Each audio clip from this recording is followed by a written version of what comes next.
A while back I posted a video on the extended safety for the Shield, put it in a Shield Plus, and several of you have requested a how-to video. So this one's going to be on how to change from the factory safety to the extended safety.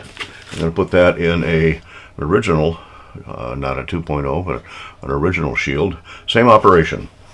Stay with me.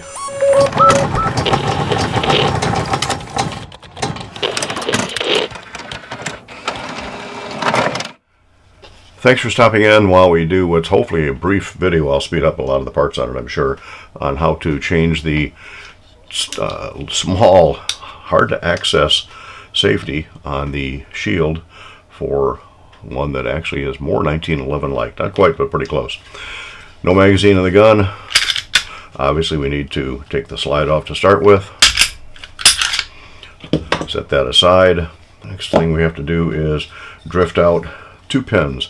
Use a 1/8 inch roll pin punch and take them out from the right hand side to left. That's what we want to do, if we can make it work right here. Alright, so once we get the rear roll pin out, then we just need to lift up the actual rear of the chassis here.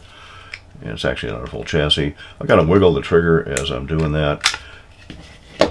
This comes out, and you can see the safety is on here right now. So I'm just going to work the safety down and off the back, and as I do that, I think it's a little tricky in here. You got to get just the right angle on it. As I do that, I can just tip it off to the left. Old safety comes out.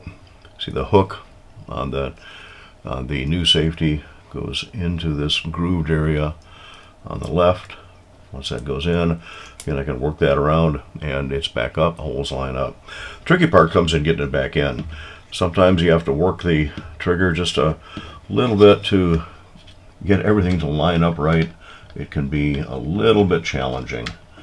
If it goes in right, it goes in easy. If you got to work at it, again, sometimes just working the trigger a little bit, manipulating it back and forth, trying to get everything to go back in place evenly. Doesn't always go real easy, as it's not going real easy right now.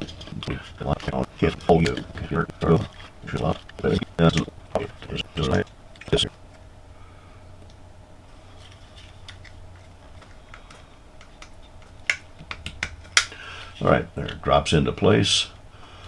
I just use my punch to line things up. Start with a smaller one. Just get things lined up in the hole in there. Make sure that everything's still lined up. Put in my 1/8 inch punch. Make sure it lines up and goes all the way through. And once I've done that, we went right to left to get the pin out. We're going to go left to right to get the roll pin back in. Man, I want to finish it up with a roll pin punch so I don't expand it too much there. Make sure I'm not coming out the other side. Trigger works, safety works, blocks the trigger.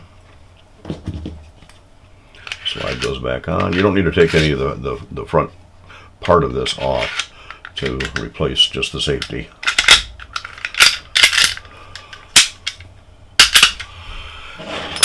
And there it is. Safety's on, and you can see that's much improved over the tiny little one that comes from the factory. So now you can use the safety on your Shield and Shield Plus. That's all there is to it. I won't say that's all there is to it. Just a little bit of finesse getting it in there. Alright, sort of a quick one on how to replace the safety. There's all of information in the description down below about how to get a hold of the maker of the safety. It's not a big company. It's just a couple of guys who have developed this and had to develop the jig to put it all together. So if anything ever happens that disappears, I don't want it in the video up here. I want it in the link down below. So it'll be in that link as to how to get a hold of the maker of this to get that safety. That's it. Thanks for stopping in.